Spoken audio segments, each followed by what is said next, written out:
Alors, deuxième vidéo sur ce début de patine, toujours sur ce Centurion, le streaking, qui correspond en fait à tout ce qui est, tout ce que sont en fait les dégoulinures laissées par en fait, l'accumulation de poussière qu'il y a sur les engins et,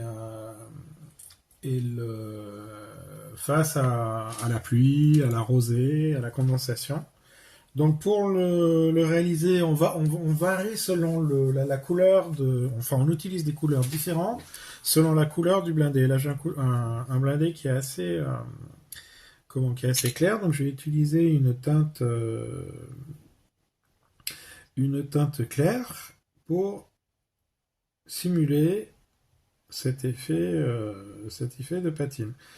Une précision, c'est que cet effet ne touche bien évidemment que les parties verticales. Donc, c'est pas quelque chose qu'on posera sur les hauts de caisse, etc. Alors, c'est un peu le même principe que la vidéo sur le mapping ou le dotting, quelle que soit la façon dont on l'appelle. C'est-à-dire qu'on met des petits points, par contre on essaie d'être un peu plus un peu plus rapproché, un peu plus peut-être dense. Et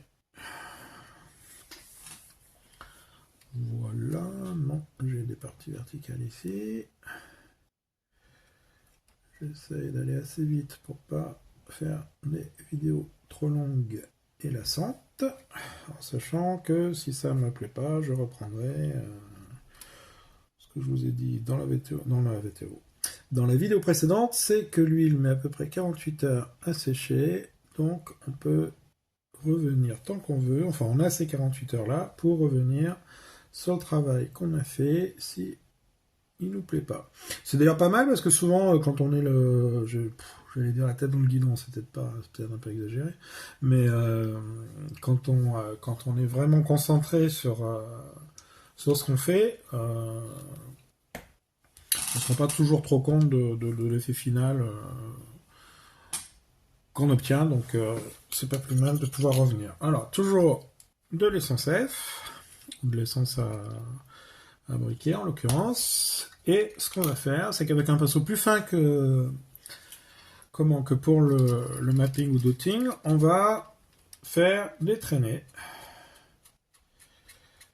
Donc, de haut en bas, en essayant d'être assez perpendiculaire au sol. Hein.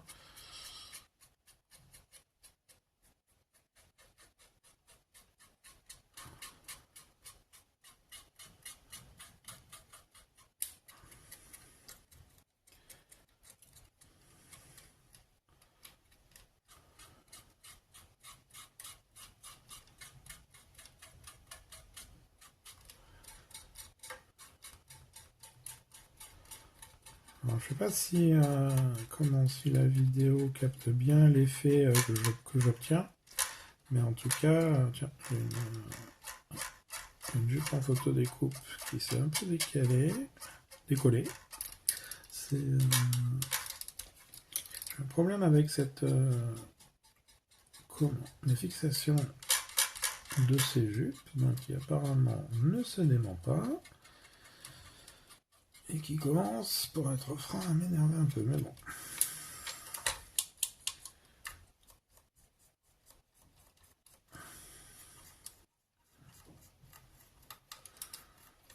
Voilà, un peu tous les endroits où il peut y avoir des dégoulinures de poussière. Là, on va les traiter de cette façon.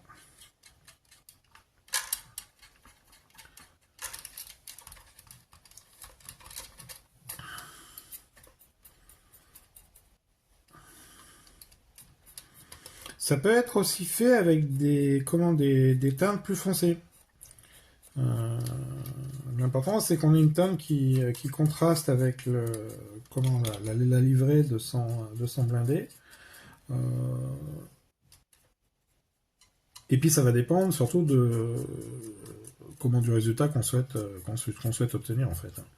Et là, toujours un mot jour hein, qu'il faut appliquer, dont on a parlé dimanche avec Francis, hein, c'est la documentation en fait. C'est pas le style de...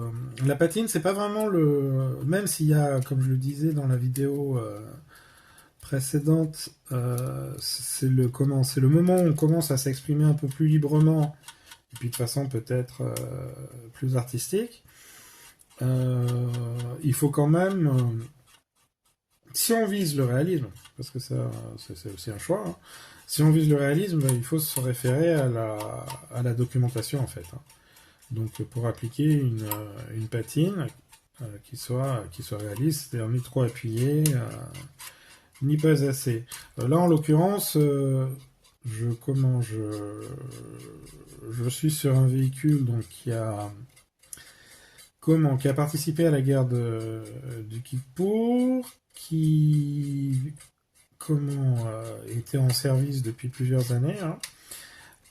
Et qui surtout a combattu sur les hauteurs du Golan, hein, et ça a été des combats très très rudes. Donc c'est un véhicule normalement qui est bien patiné. À l'inverse, j'ai un autre véhicule, celui que j'avais amené lors du dernier atelier, qui est un Sherman, également en opération pendant la guerre du Kippour, mais qui faisait partie de la réserve, et qui venait juste... c'était des super Sherman qui étaient un peu dépassés pour l'époque, donc qui étaient en réserve, et qui avaient été entièrement repeints parce qu'il y a des variations en fait dans les livrets, les couleurs utilisées par les véhicules israéliens. Et donc il y a très peu de patines, si ce n'est un gros empoussiérage, parce qu'on est en zone quasi désertique. Voilà. Donc voilà pour le... Ah, j'ai oublié cette partie-là. Voilà pour le streaking. Il faudrait quand même trouver des équivalents dans la langue de Molière, hein. Mais bon, si on dit le dégoulinage, c'est pas très heureux, hein. Je sais pas ce que vous en pensez, mais bon. Et donc du coup, voilà, là je reviendrai peut-être après sur des endroits que j'ai oubliés, ou que j'ai pas assez ou trop grossièrement traité. Là, je crois qu'on le voit bien sur les jupes, hein, l'effet que ça peut donner. Et c'est un effet qui est assez réaliste, je trouve, hein, qui apporte pas mal de réalisme sur un chat. Ensuite, après ça, je vous le fais dans la foulée, même si normalement on devrait le laisser laisser sécher cet effet, cette couche de travail. C'est les jus, ou wash, si on veut continuer dans les anglicismes. C'est-à-dire qu'on utilise... Alors là, j'ai pris du Panel Line Tamiya qui est tout prêt, hein, qui est marron foncé. Ce que je conseille, ce que j'aurais utilisé si j'avais retrouvé ces deux tubes, j'en ai retrouvé certains mais pas tous, c'est d'utiliser donc du terre d'ombre brûlée. J'ai retrouvé le terre d'ombre brûlée, mais j'ai pas retrouvé le noir. Donc un mélange de terre d'ombre brûlée et de noir, avec de l'essence F comme diluant, et avec plus ou moins de l'une ou l'autre des deux couleurs, selon qu'on souhaite avoir un jus plus ou moins chaud. C'est-à-dire plus on met de terre d'ombre brûlée, plus il sera chaud, plus on met de noir, plus il sera froid. En sachant que alors là c'est quelque chose qu'on va diluer énormément, puisque je sais pas, moi mais à vue nez, je dirais qu'on met 1% de peinture pour 99% de diluant. Bon, alors après, il y a Tamiya qui a ces panel lines qui au départ sont faits pour les avions, pour la patine des avions, pour faire ressortir les lignes de structure. Donc c'est tout prêt. Comme je fais aussi des avions, je l'utilise. J'ai découvert ça en début d'année dernière, si mes souvenirs sont bons, et c'est plutôt pas mal. Alors ça aura jamais la qualité d'une huile, de Beaux-Arts, hein. Mais bon, ça fait le job. Donc voilà. Et je vous montre donc comment on l'utilise. Donc on a ce jus, hein, ou ce wash, Et on va l'appliquer avec un pinceau sur les détails, et ça va par capillarité. Donc comme on est sur notre surface vernie en brillant, où les couleurs glissent, par capillarité, ça va rester dans les anfractuosités de la maquette. Et ça va souligner, de fait, chaque détail. C'est un peu comme si on dessinait chaque détail, chaque creux de sa maquette. Ça, c'est quelque chose qu'il faut à tout prix faire. Donc, j'ai un peu trop dilué mon jus, donc je rajoute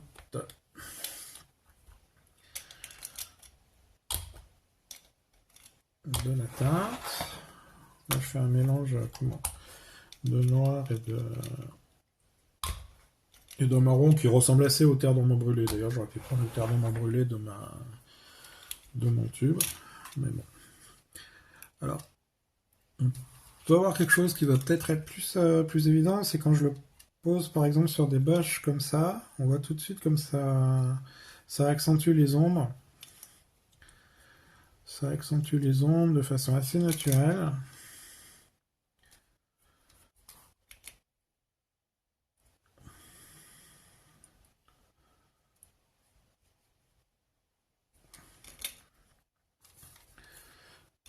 Sur les grilles, alors les grilles je vais passer ultérieurement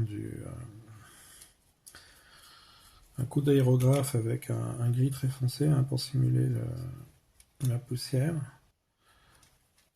Mais néanmoins, je passe avec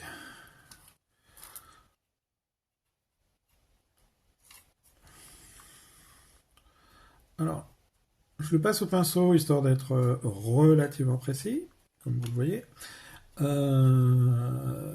Ensuite, bon, je vais peut-être pas faire tout le blindé parce que vous avez compris le principe. Quand on en a trop mis, il suffit de passer avec un coton-tige et de frotter doucement, si on veut pas faire sauter toute la PE qu'on a collée sur la maquette. Et comme ça, on enlève en fait les éléments, enfin on enlève la couleur des endroits où on veut pas qu'elle soit. Et elle reste dans les lignes de relief. Et ça accentue d'autant l'effet recherché. Quand on essaye alors sur les parties horizontales, on va essayer d'avoir un mouvement un peu circulaire avec le coton-tige. Quand on est sur des parties verticales, on va essayer, puisqu'il y a quand même quelques éléments, bon là j'ai un peu exagéré, c'est pour la démonstration. Il faut que je fasse attention parce que là j'ai des micro-poignées en PE. Donc là on va faire des mouvements plutôt verticaux, comme on l'a fait pour le streaking. Parce que comme ça on sera dans la même idée, dans la même philosophie de mouvement, de geste qu'avec le streaking. On n'aura pas de mouvement de couleurs, enfin d'application de couleurs plutôt, qui seront non cohérentes par rapport à la surface du blindé. Voilà. Alors, notre élément dont je vais pas parler, c'est l'ordre de des applications là, puisque on fait une vidéo avec les filtres, on fait une vidéo avec le streaking et les wash. Moi personnellement, je fais ça à l'arrache. C'est quelque chose que j'adore en fait de rendre vivant la maquette comme ça. Mais il peut y avoir des ordres, hein, vous verrez dans les revues, etc. Il peut y avoir des ordres conseillés. Je dirais que c'est à chacun de se faire sa religion en fait en fonction de ce qu'il aime faire et des tests qu'il va faire, de ce qui lui conviendra le mieux.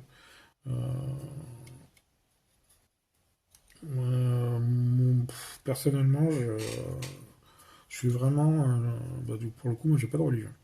Voilà, c'est en fonction des résultats, je peux revenir. En fait, ça c'est aussi une phase qui est assez longue en fait. C'est pas mal d'y passer une semaine en fait, mais en plusieurs sessions. Puis de regarder, de voir sa maquette sous différentes couleurs, différentes lumières, lumière du jour, etc. Puis là on va se dire, ah bah tiens, là j'ai complètement loupé mon effet, ou là il est pas assez accentué, etc. Et ça permet d'obtenir au bout du compte un résultat qui est plus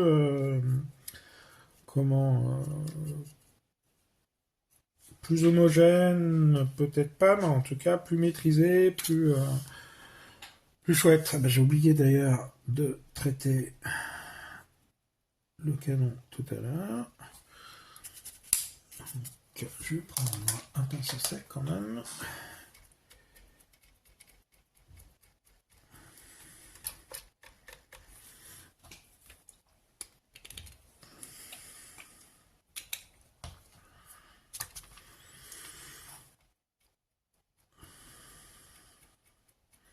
Le 116, ça sent un peu fort, mais il y a des diluants qui sentent rien, hein, pour nos marques préférées. Mais quand on regarde le prix au litre, bon, moi je préfère m'intoxiquer que, que de verser une fortune à notre ami Jiménez. Voilà.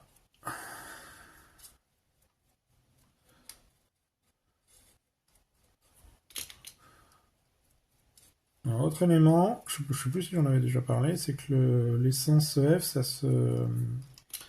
s'évapore très vite. Donc vous voyez là, en l'espace de quelques minutes, mon récipient qui accueille mon jus, ben voilà, c'est sec, il est vide, donc il va falloir que je refasse un mélange, etc.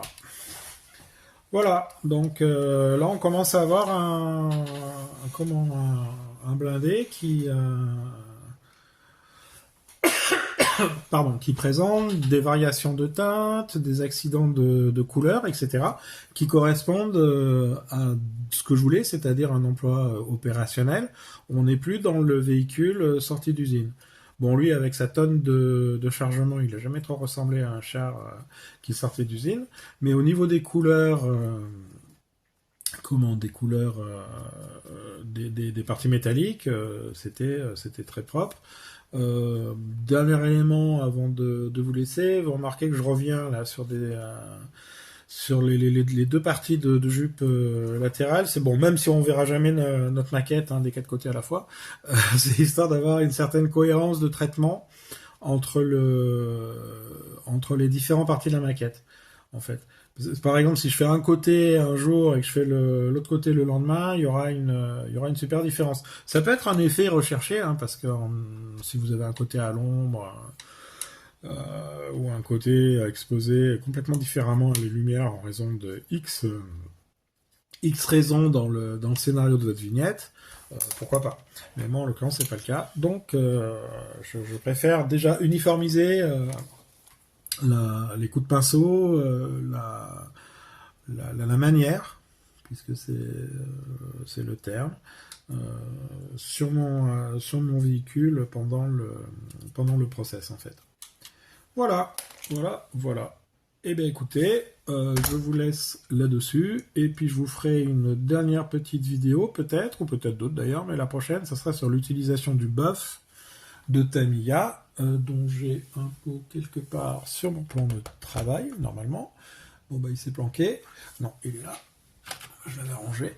Donc voilà, la couleur buff Tamiya, qui est la couleur magique pour simuler l'empoussièrement.